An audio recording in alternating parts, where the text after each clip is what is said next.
Hare Krishna devotees, please accept my humble obeisances. All glories to Sri Prabhupada and Guru Maharaj. Swami Mataji, whenever you're ready, we can start Mataji. Thank you, Prabhuji. Hare Krishna, dear devotees, please accept my humble obeisances. All glories to Srila Prabhupada and Guru Maharaj. Om Namo Bhagavate Vasudevaya. Om Namo Bhagavate Vasudevaya. Om Namo Bhagavate Vasudevaya.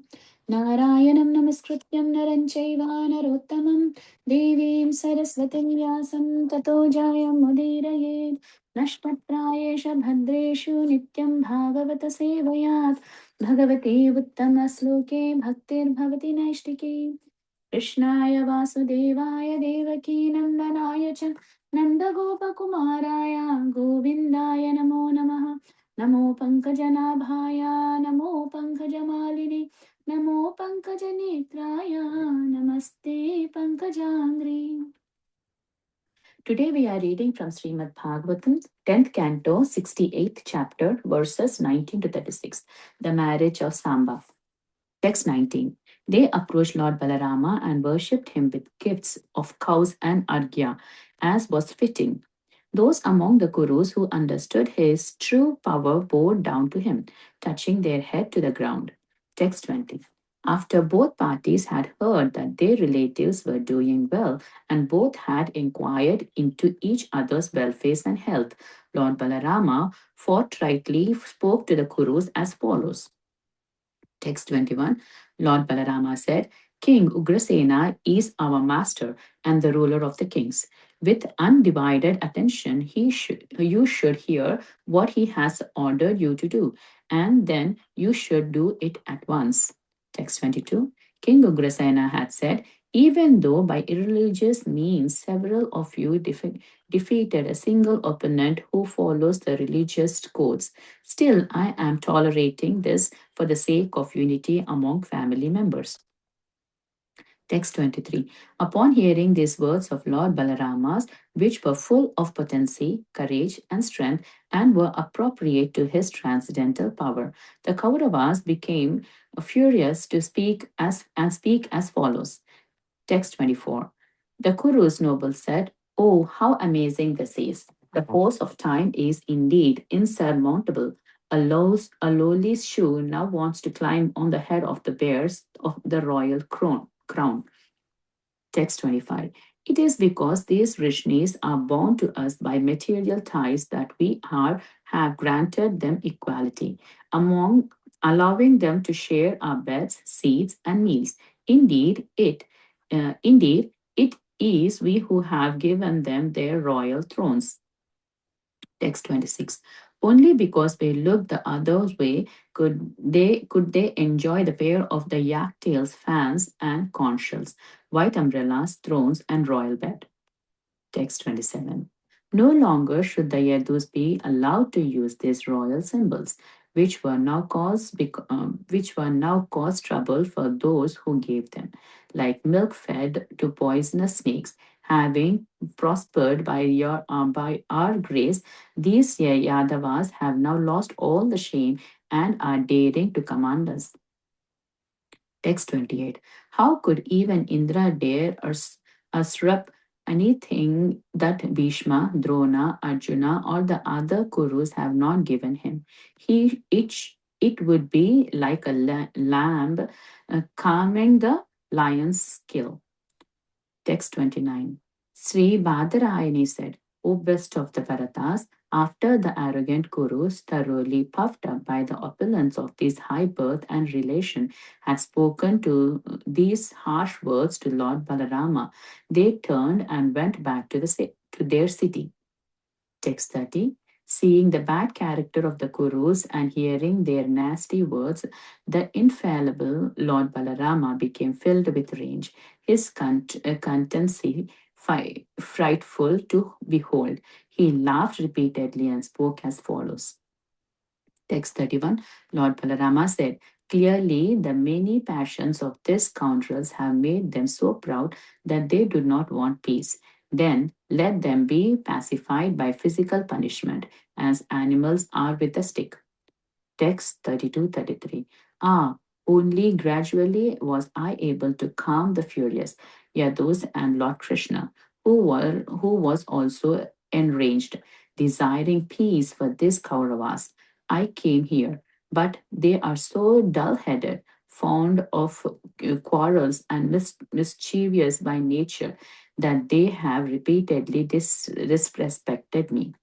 Out of consent, they dared to address me with the harsh words. Text 34. King Ugrasena, the lord of the Bhojas, Vrishnis, and Andakas, is not fit to command when Indra and the other planetary rulers obey his orders. Text 35.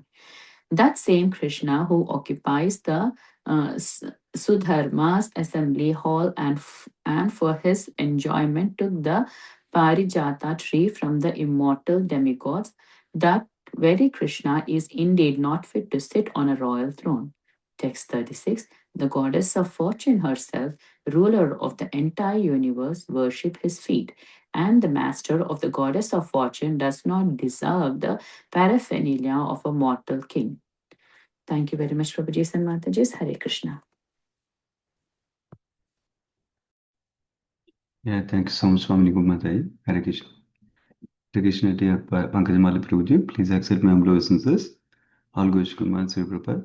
Yeah, you can please go ahead, Prabhuji. Hare Krishna Prabhuji. Thank you so much for giving this opportunity. Hare Krishna everyone for joining today's session. We'll start with the prayer. Om Ajnana-timirandasya Jnananjana-shalakaya Chakshurunmilitam Yena Tasmai Shri Guruve Namaha. Namo Vishnu Padaya Krishna Pristhaya Bhutale Srimate Bhaktivedanta Swami Iti Namine Namaste Saraswate Deve Gaurvani Pracharini Nirvishesha Shunyavadi Pashatya Deshatarani Jai Shri Krishna Chaitanya Prabhu Nityananda Shri Advaita Gadadhar Shivasadi Gaur Bhaktavinda Hare Krishna, Krishna Krishna, Hare Hare, Hare Rama, Rama Rama, Hare Hare. Hare Krishna, Krishna Krishna, Hare Hare, Hare Rama, Rama Rama, Hare Hare. Hare Krishna, Krishna Krishna, Hare Hare, Hare Rama, Rama Rama, Hare Hare. अनंत कोटि वैष्णविंद की जय, जय श्री प्रभुपाद की जय. हरे Krishna.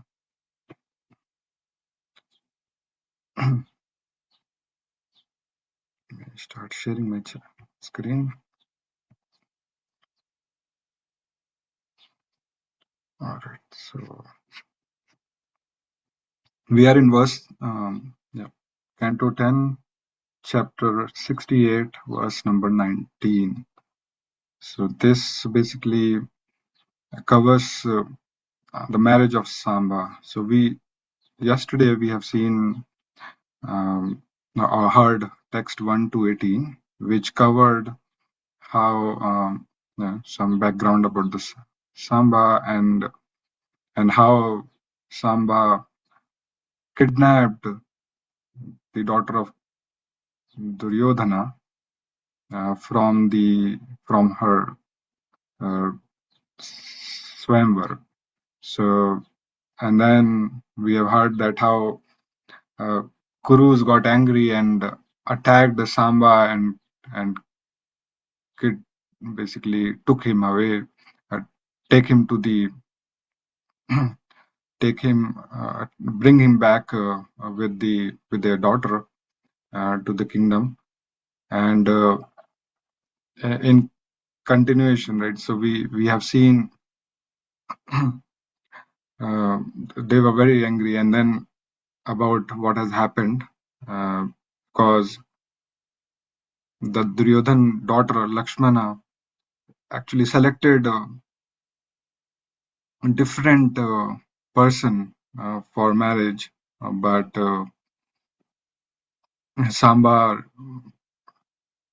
kidnapped because he wanted to get married with Lakshmana. And with this approach of Samba,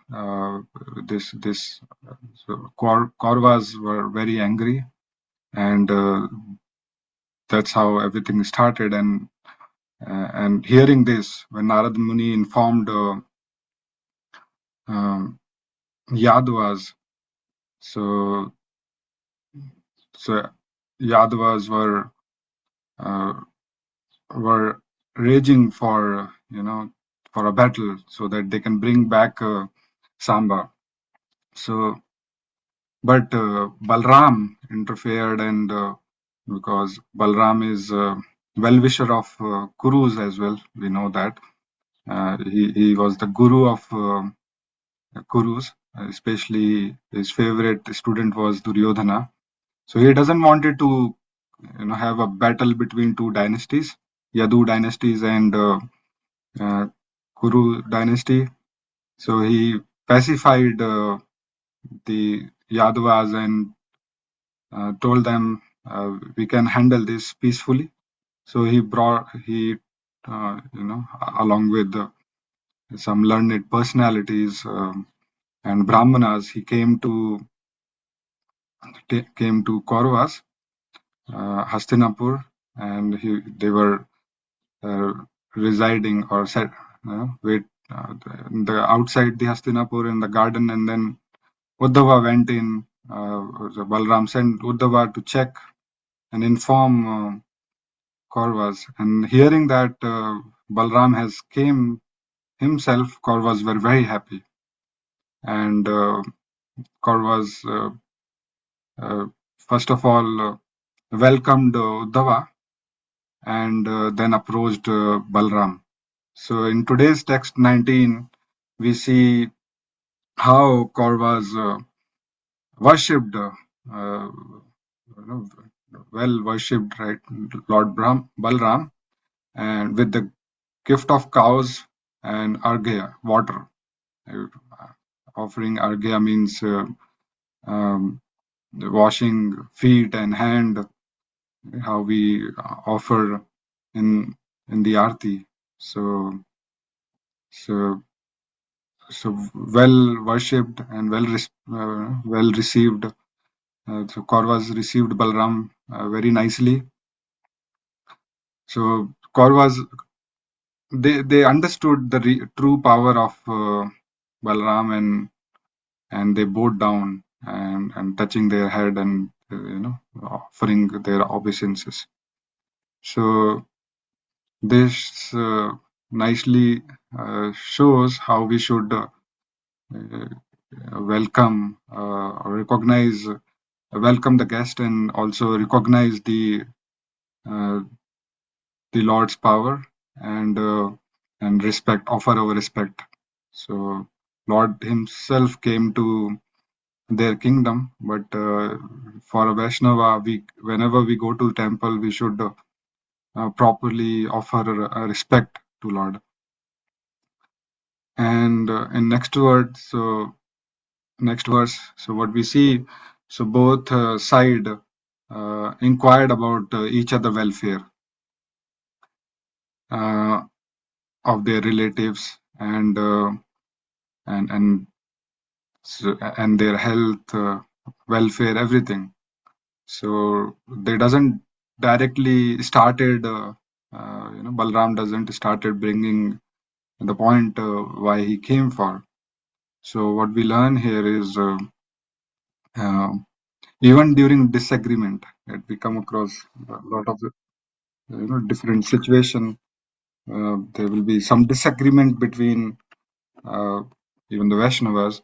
So we should not directly speak or come to the discussion of the disagreement, but first start with paying obeisances and taking welfare or checking health, asking about how their relatives are doing, and then when they find, if it is found that everything is good, situation is permittable to speak about the current situation, then we should proceed. So we learn this in this verse. And next section, verse number 21 to 23, Balram is delivering message of King Ugrasen. So we know Ugrasen is his maternal uncle. It's not uncle, sorry, maternal grandfather, right? So Ugrasen is also king, and then we know the background. So he started delivering the message of King Ugrasen. He is the master. So Balram say he is the master and ruler of the king. So you all should hear what he ordered and should execute that. So he also says that Ugrasen has communicated that this was a irreligious act, that one single warrior was fought alone, and by so many other people in the opposition. So in the through basically, if you follow the Vedic system, so one warrior is fought by equally matched powerful warrior. So basically, it was considered irreligious if many warrior come and fight with single warrior.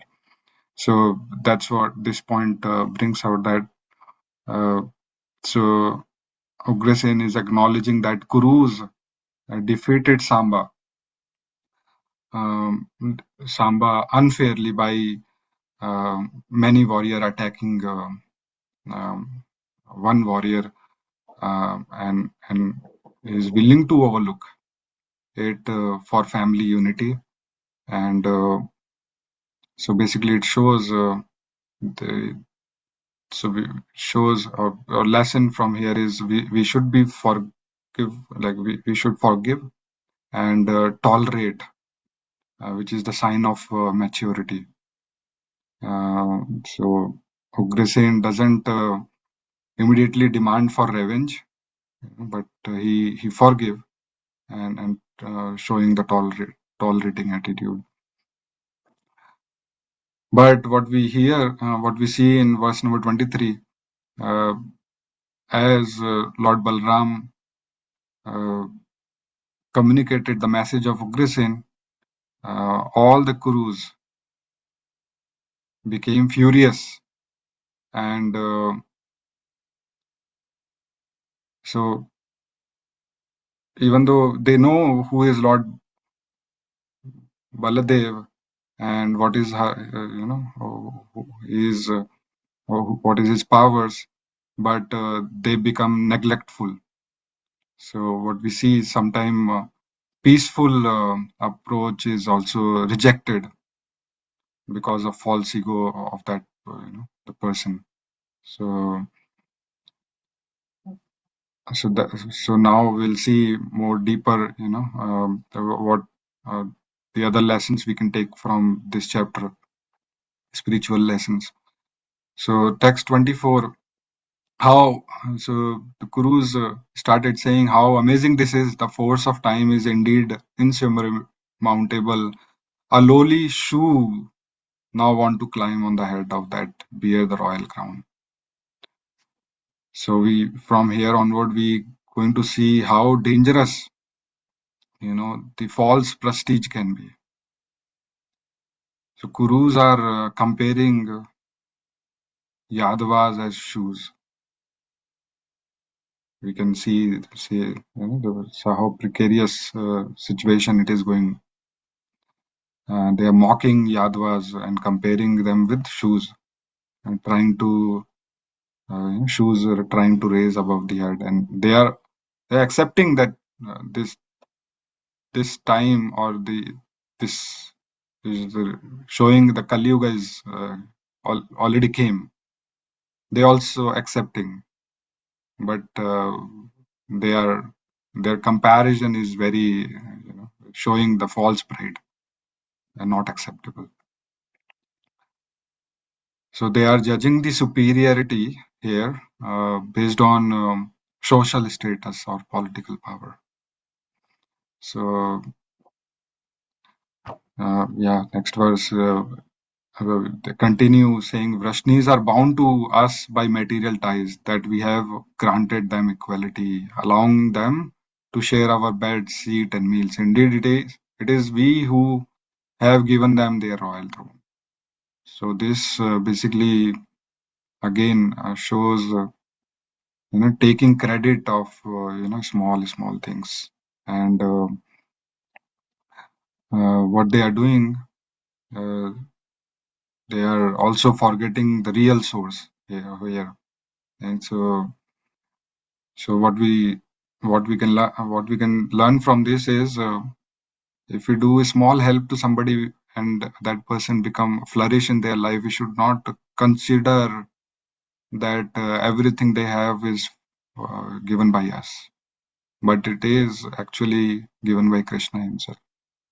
So because the source of all the uh, prosperity is Krishna himself, and that is also said in Bhagavad Gita.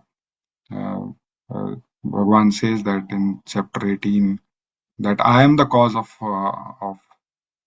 all everything. So, but when we identify everything is coming from us, that is false pride, false ego.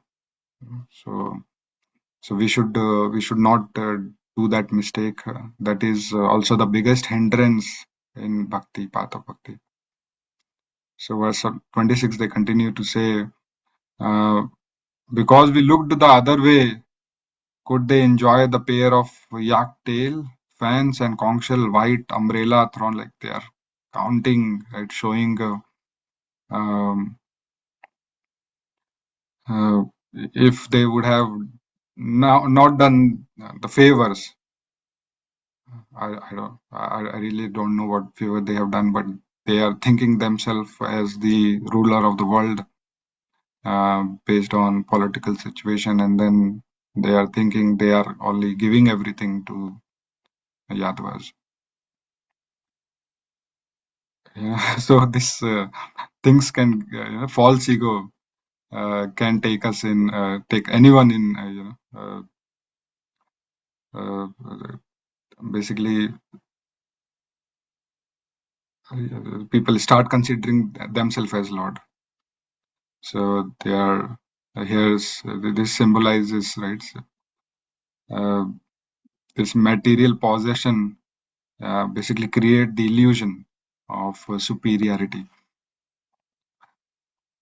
But we know we know so this life is temporary. So whatever come along with this life, right, wealth, position, title, and power are all temporary. So we should stick to the reality, and the source of everything is Bhagwan, Supreme Personality of God Himself. When I read all of this, I got bewildered, right? How somebody can say all this to for Bhagwan, Bhagwan and his dynasty. So they are now continuing saying, no longer Yadus be allowed to use this royal symbol. So they are thinking they control, they are the title giver, or they are basically maintaining Yadus. So they are also comparing. They have Yadus are becoming like a poisonous snake because they have taken care of them, and having prospered by our grace, these Yadus have now lost all shame and are daring to command us. So the pride basically distorted their vision, right? That's what I can see. So here again, so they are claiming that whatever Yadus have received is through them. So, but genuine, like opposite to this, this is something qualities of envious. Whoever is envious to Bhagwan shows this qualities. But for a devotee, we doesn't take this kind of situation in our hand. We pray to Lord. If something like this we see in our come across anything like that, we pray to Krishna, right? Please forgive the person or personality who is claiming or false under the influence of false ego. Their pride has made them blind. They are not able to see clearly what is the real truth. So we should pray to Bhagwan for them to uh, to pardon them and give their shelter, so that they can understand what is the real purpose of this life and where all this coming from. The source of all this power is. So they continued to say that even bringing Indra to the picture, that Indra cannot give anything beyond which Bhishma, like the Kurus, like Arjuna also they brought him inside their definition, right? Bhishma, Drona, Arjuna, other Kurus have not given him. So they're claiming that themselves above Indra. So this is totally they are bewildered, right? In the material opulence. So that's how the precarious situation. It's we can take this in the age of Kali Yuga. We all are in this precarious situation. Consider I'm speaking about myself, so uh, I think I'm the doer, but the real doer is someone. The owner of all this prosperity is not me, but the Krishna. So text 29 onward. So Sukhdev Goswami says that after King or the Kurus' arrogant behavior, because of their opulence and high birth and their relations, they had spoken this harsh word to Lord Balram, and what they did, they turned back. They forgot everything about Lord Balram, and his Lord Balram is their guru also. So they are basically showing all that which is improper behavior, not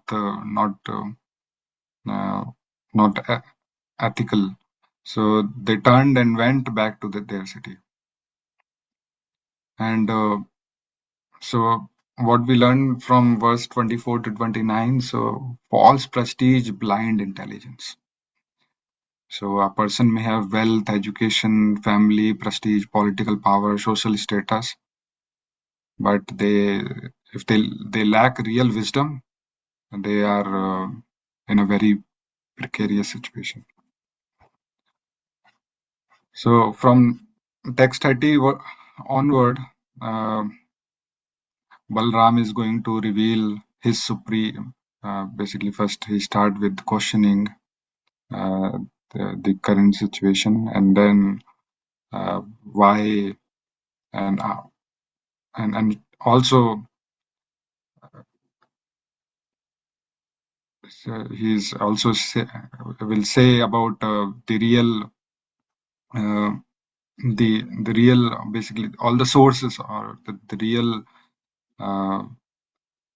the basically origin of all this, who is from where all this prosperity is coming from. So, and then he will reveal supreme power also going forward. That will happen tomorrow, but quickly from verse 30 to 36. So we'll see today. So in verse 30, Balram become very angry, hearing the nasty words of Kurus. And but here Balram anger is not selfish anger, and his anger is connected with protecting dharma and correcting the arrogant. And then in text 31,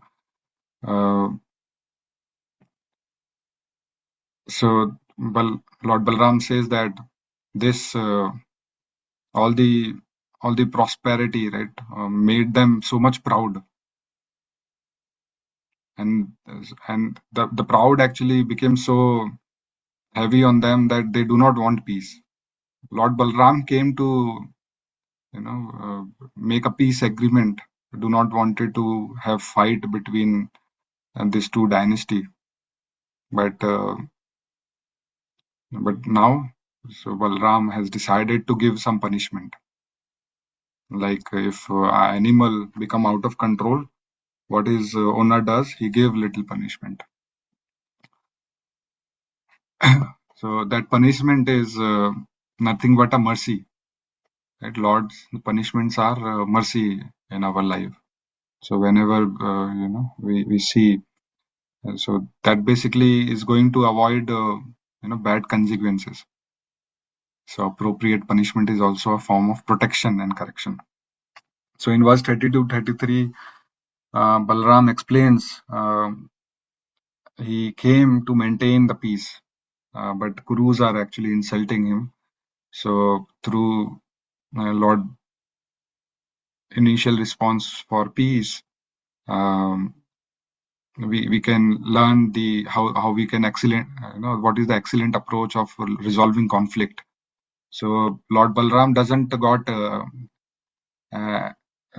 carried away with the news from Narad Muni, and then he started preparing for fight, but instead he tried to understand the situation, because it was only Samba himself who kidnapped Duryodhan's daughter.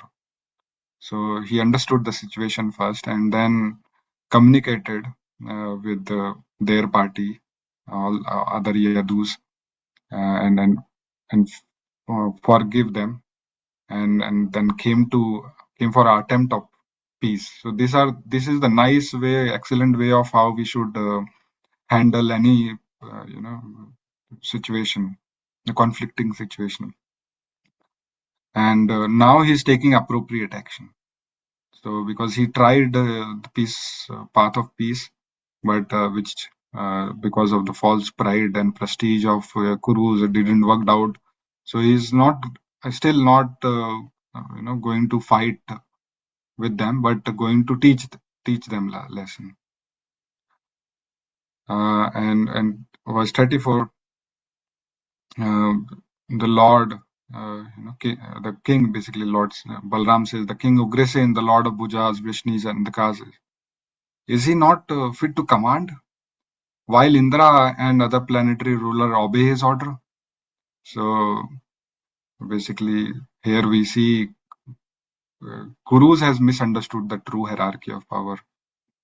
And then that's why they did not understand who King Ugrasen is. And again, in verse 35, Balram point out that Krishna occupies the Sudharma assembly hall and has even taken the Parijat tree from the heaven. So all this opulence, which no one, it's not possible, unconceivable for anyone on the earth to have. So is it not enough for Kurus to understand who is the real proprietor? So that's the question in 35. So but here what Kauravas are measuring Krishna according to worldly standard, but Krishna is the supreme personality of God, not only he is the owner of this world, but the entire universe, entire cosmic manifestation, and he is the source of everything. And he also says here that point out that goddess of fortune herself worship the feet of Bhagavan. And the master of goddess of fortune does not deserve the paraphernalia of a mortal king. So, master of a goddess, master of goddess of fortune, is pointing out whether he doesn't belong the paraphernalia.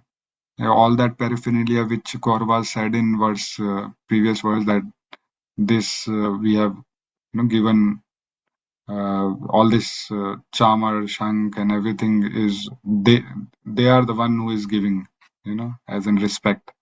But the Kurus was claiming that Yadavas doesn't deserve this. And any comment on Yadavas is directly pointing toward Krishna, right? Because Krishna is their leader. So yeah, we'll continue seeing other glorifications of Krishna by Balram from in next verse, and how Balram chastise or give punishment to Kurus in next session tomorrow. Thank you so much. वाञ्छाकल्पतरुभ्यश्च कृपा सिन्धुभ्येव च पतितानां पावनेभ्यो वैष्णवेभ्यो नमो नमः। अनंत कोटि वैष्णववृंद की जय। श्रील प्रभुपाद की जय। हरे Krishna. Hare Krishna, Prabhuji. Thank you. Thank you, Prabhuji. Hare Krishna. Thank you, Prabhu. So well said. Thank you very much, Prabhuji. Hare Krishna. Thank you so much, Hare Pankaj, Prabhuji. Hare Krishna. Hare Krishna, Prabhuji. Thank you so much.